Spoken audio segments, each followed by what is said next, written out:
867 pages of hardcore science fiction. Seveneves by Neal Stephenson is a highly engaging and fulfilling space opera that never leaves our solar system. Published in 2015, Seveneves immediately presents an imperiled Earth and imagines how, with very little time to plan, humanity might survive. I recommend Seveneves for fans of global disaster and dying Earth survival fiction. I recommend Seveneves for solid space opera, creative ideas around hard science, and hundreds of pages of foot-on-the-gas thrills. I feel like readers who enjoyed Kim Stanley Robinson's Red Mars or even Bruce Sterling's Schismatrix will likely find some things to love in this doorstopper-sized book. The novel also has its MacGyver in space improvised technology moments, and I think that if you liked Andy Weir's Project Hail Mary and you want much more story, this will fit the bill. If you want to keep going with Stephenson, check out Anthem next. I also have to say thanks to those of you who voted for this book. It wasn't really a vote, but I put on my community page that I was looking to read or reread a chunker, and you picked this one, which I hadn't read, and this absolutely fit the bill. The verdict is in. I absolutely love this. I recommend this novel for the long book reader resigned to committing to a full journey.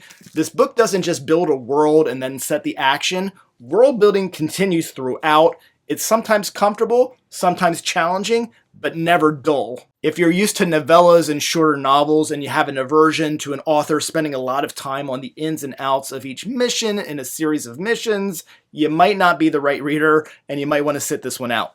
In this episode, I'm going to talk broadly about the initial plot and the main characters, but I'm not going to spoil any of the significant climatic moments, so stay until I get to my 5+ likes and dislikes at the end. The likes and dislikes will really be targeted towards those who have read the novel, and it will include spoilers. The episode will conclude with a cover of a famous Beatles song featuring lyrics that I wrote inspired by this book. Please subscribe to the channel and tell me in the comments what you think about this book or my review of it. For those who've read this book, there are a few questions that I'm going to leave you with at the end of the review, so definitely stick around for that. The moon blows up, and this isn't a spoiler because it happens in the first sentence of the book. Stephenson knows how to start a book with a bang. Check out the pizza delivery car chase in Snow Crash if you need more proof.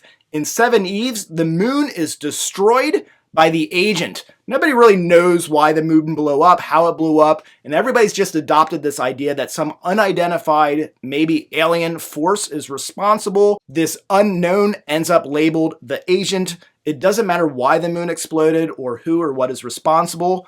Only survival is important. Seveneves is a survival story, and it's a really good one. Don't let the 800+ pages deter you. Stephenson shows off his literary skills and dazzles with great storytelling for most of those pages. Oddly enough, the explosion of the moon is nothing more than a fascinating thing that's happened. The real threat is going to come later. Celebrity scientist Doc Dubois Harris, nicknamed Doob, explains to us that the large fragments of the moon drawn together by gravity will repeatedly collide, splitting and creating more and more fragments. These fragments eventually will reach a critical tipping point. This will result in what is termed as the hard rain. The hard rain means the end of the Earth as we know it, the end of life on Earth. Doob will build a mathematical model that reveals how much time is left on the doomsday clock. Initial calculations predict that the Earth will be bombarded by the hard rain in approximately 2 or 3 years, give or take. It's impossible to read this book and not pause and consider the implications of this. Stephenson gives the reader room to think about the hopelessness of the situation. For some, that may mean considering the utility or limitations of science and religion. Stephenson gives more attention to the latter, science. Most of the novel will focus on the powers that be on Earth, engaging the world's best scientists and shepherding all of our resources to work on an escape plan. Again, the bottom line, everybody on Earth is gonna die. There's no option to save almost anybody. The psychology of this is interesting, and Stephenson spends some time on this as well. Who will be saved? How many? Where will they go? Much of this is left for the reading experience, but again, there's no mystery. Nearly everybody is going to die. There's no spoiler there. Everybody's going to pretty much die. The most obvious opportunity for survival is to build an ark that can be sent to space and rendezvous with the International Space Station. The initial cast of characters for Seveneves thus will be those who begin the story already in space on the International Space Station, that being the international crew of the space station.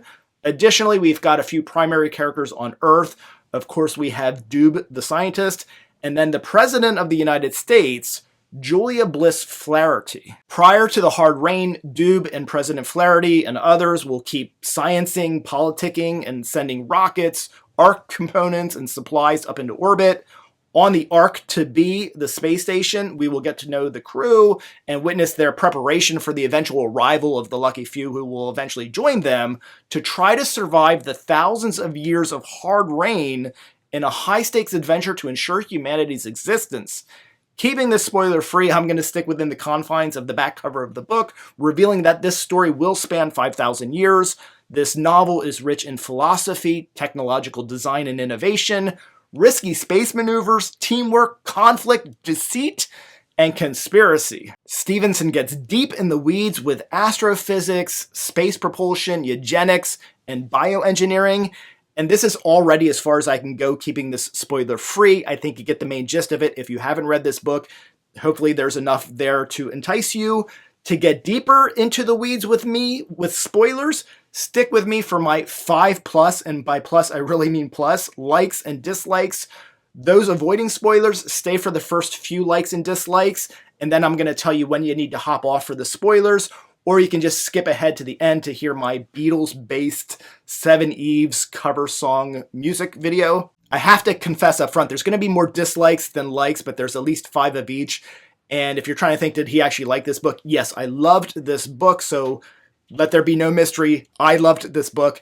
Dislike number 1, there's a tough balance when you have a cast of super smart astronauts and an audience of lay readers that need explanation of scientific principles. The info dumps, necessary, welcomed. They stifle the littlest bit the process of me buying into the story.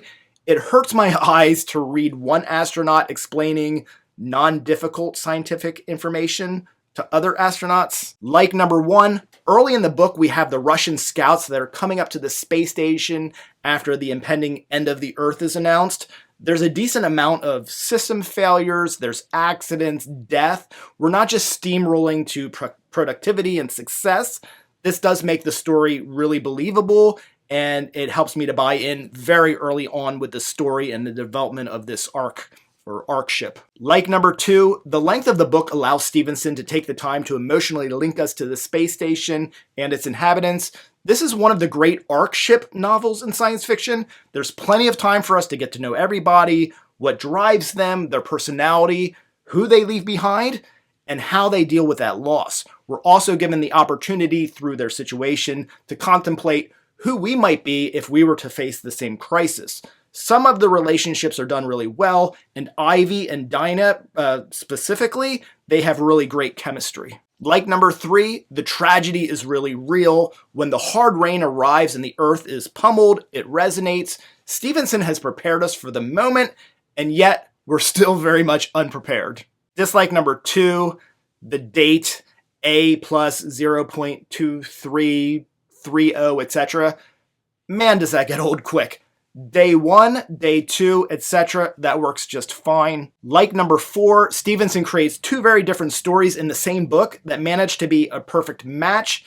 Consider everything else from here on out to be the spoilers section, so stay on or get off. Dislike number 3, when the president shows up in orbit. From the get-go, Seveneves feels very cinematic, but without being gratuitously Hollywood. When JBF shows up, I'm screaming in my head, "No, please take it back." It feels like an agent got a hold of the script and said, "Hey, neat story, but let's have the president show up in space." Dislike number 4, I should give credit that Stephenson absolutely plays me like a fiddle and evokes my anger towards JBF and raises my anxiety level over her manipulative behavior and her sinister power plays. So why am I so eager to double down on my JBF scorn?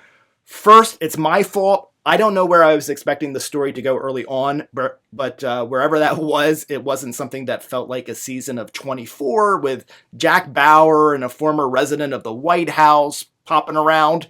The other thing that it did was to upset the pacing. I wasn't loving the Ymir mission storyline, but I was willing to take the ride and I was sort of engaged in it. Once the JBF rebellion stuff kind of heats up, it completely distracted me from the Ymir storyline, and that was probably the one part of the book that was a little bit of a trudge for maybe 10 pages to really get through. Dislike number 5, I don't know if I'm supposed to call her Dina or Dinah, I think it's Dinah. Her planting a bomb until the women all agreed to make designer babies with one upgrade each. It felt silly, but not in a good way. Along with this is the idea that Moira can all of a sudden eliminate cancer, depression, and other ailments, apparently by willing it. The explanation of digital DNA gets kind of shortchanged. Stephenson devotes a large chunk of the first half of the book to the Ymir mission. There is exhaustive detail about the ship and the asteroid, the robots, everything with Delta V. The responsibilities of each crew member are given a lot of focus. Considering that tinkering with the DNA, the ones and the zeros, leads to 5,000 more years of humanity and the ability to terraform the Earth and seed it with animals and vegetation, the science just deserved more scrutiny. Like number 5, we've established that the key to recreating the Earth stems from tinkering with genetics and the manipulation of such. It turns out that one member of the crew has this responsibility and this talent. In a sense, Moira is the one. Without following a typical the one cliche or trope, I think, she discovers the key to applying ones and zeros to the creation of life and editing its genome. Millions, billions can be born from just 7. Those millions and billions over thousands of years can create habitats, new worlds and industry, society will flourish, wars and peace, scientific advance. Eventually, microbes can be created and coded to terraform the planet. This, of course, will be achieved following intentional ice comet bombardment of the surface to build a new atmosphere and also set a foundation from which to support new life. Dislike number 6, officially beating a dead horse. There's a passing reference to Moira boning up on genetics research as a result of the moon blowing up and the construction of the Cloud Ark.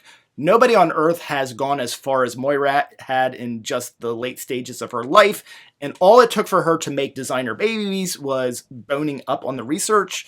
She had nothing else to do, sure, but that doesn't mean that she was more well equipped to do the research than the countless scientists with much more resources researching the same things on old Earth. In fairness, Stephenson, seemingly aware of this, does give lip service to newly advancing genomics that maybe helps the cause. Dislike number 7. I wanted to know how Ivy and Dinah died and what was the rest of their life like. What could have occurred between 8 women settling on the cleft and 5,000 years later, space habitats boasting billions of people? Could it possibly happen?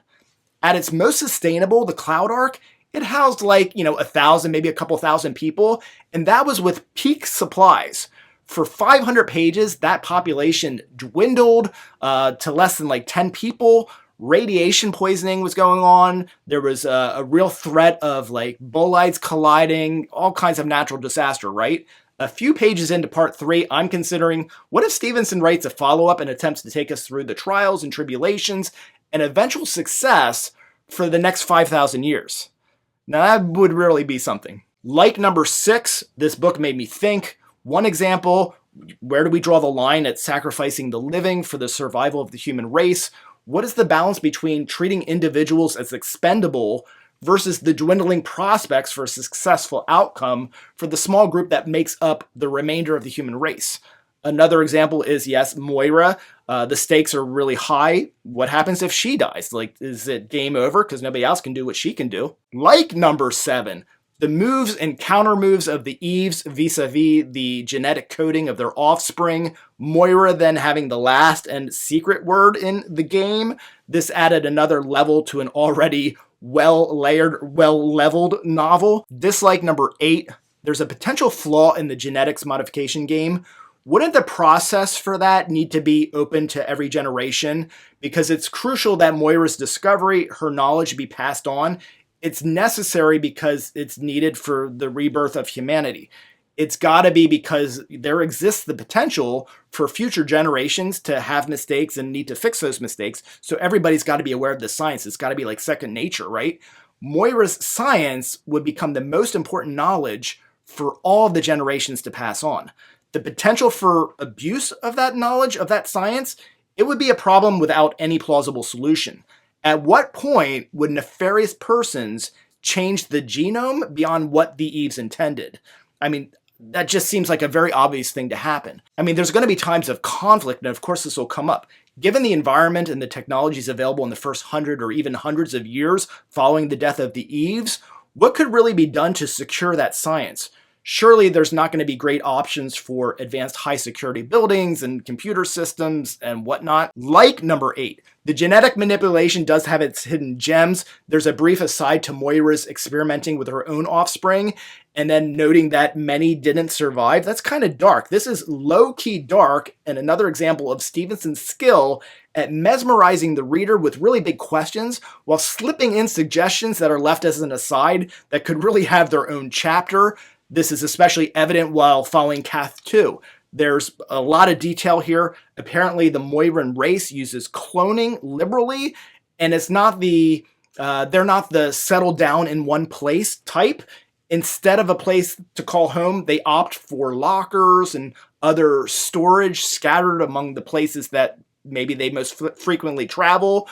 These are some really welcomed neuromancer vibes, and that's a good thing. Dislike number 9, I promise we will wrap these likes and dislikes up very, very soon. Visualizing Cath 2's survey glider mission is a challenge. The sci-fi environment ideas are there and they are cool. It's just a missed opportunity unless it's my failing as a reader that Stephenson doesn't nail the visuals. I just couldn't get a clear enough image of the eye and then its adjacent or supporting structures. I think this is my last dislike. Dislike number 10. Stephenson goes all out and maybe over the top with world building in part 3. I definitely appreciate it, and over the top is generally how I prefer world building to go. In part 3, it really skirts the line of interrupting pacing. I'm definitely okay with lots of establishing world building in a final act of a book, if the expectations of such is warranted by its presence and excess in previous acts. If I'm served such exposition at the start and the middle of the book, I'm also okay with it at the end. It's just an idea of ratio. You know, if you give me a little bit of world building here and here, don't give me a lot at the end. You can give me a lot at the beginning and a little bit throughout, but like the ratio, if you're going to give me a lot at the end, there's got to be a lot earlier on. Dislike number 11. Engineered or talking birds will always give me like Norstrilia or Hunger Games vibes, and I like getting vibes from other books when I'm reading a new book. It's fine for those stories, and those are soft sci-fi books. I just didn't love that in Seveneves, and it's such a small thing I probably shouldn't have included, right? Now for some things that I'm left to consider following the read. Consideration number 1, so these didn't really fall into likes or dislikes. How do they have VARPs and other tech and yet are not as advanced as old laptops or phones in other ways? There's an explanation given, but then when you think that it's been like 5,000 years, Consideration number 2, people watching the epic everywhere. I get that the world is different, but could you imagine people randomly pulling up today Pearl Harbor videos on their private phones, private cabins after seeing the same thing in every public place and screen? I don't think so. Consideration number 3, if humanity perished except for a few scientists, mostly atheists, and then thousands of years later grew to be billions, what likelihood would there be that religions, at least those similar to the ones of the past, would develop? What implications are there for religion? Consideration number 4, it's interesting to think about children born on the cleft and how regulated life must have been. I'm thinking about school, especially science classes, and then of course, physical activity like mandatory, maybe daily bone strengthening exercises. Now, just let me leave you with a few more questions. Please use the comments section to share your thoughts. Of course, also remember to subscribe to the channel. Question number 1, the explanation of how the diggers survived the hard rain. It was too much of a leap for me. I could only partially suspend my disbelief. Where do you fall on the subject? Are you okay with buying in that they were able to generate electricity underground for at least 4,000 years, could maintain plants, grow food, develop the necessary mechanisms for blowing glass to make new light bulbs? Could they maintain and fuel air scrubbers and other life support systems. Just a couple more questions. Question number 2. At the end of the book, we get a little explanation that there had been a secret plan in place to set up a refuge, shelter, habitat on the seafloor prior to the hard rain. Finding this out at the end of the book preserves Stevenson's goal of giving us a twist ending, I assume. Is this too little, too late? Does the discovery of the sea people, the pingers, really stretch believability? Or did Stevenson know exactly what he was doing? Final question, question number 3. What did you think of the characters in part 1? And what did you think of the characters in part 2? Thank you for watching. I'm Michael Leverts, and this is Fit to Be Read. I saw the moon explode last night. Tomorrow comes the threat of the hard rain. Let's get our ships together fast. Think, how long can we last? After this agent blast. Flight control. Go. Instrumentation. Go. Comm. Go. GCQ. Go. Go dive and hide out in your sub. Some will dig, bury themselves in the land. Only those in space stand a chance. So few will be chosen. They'll look to space instead. Some people were already there.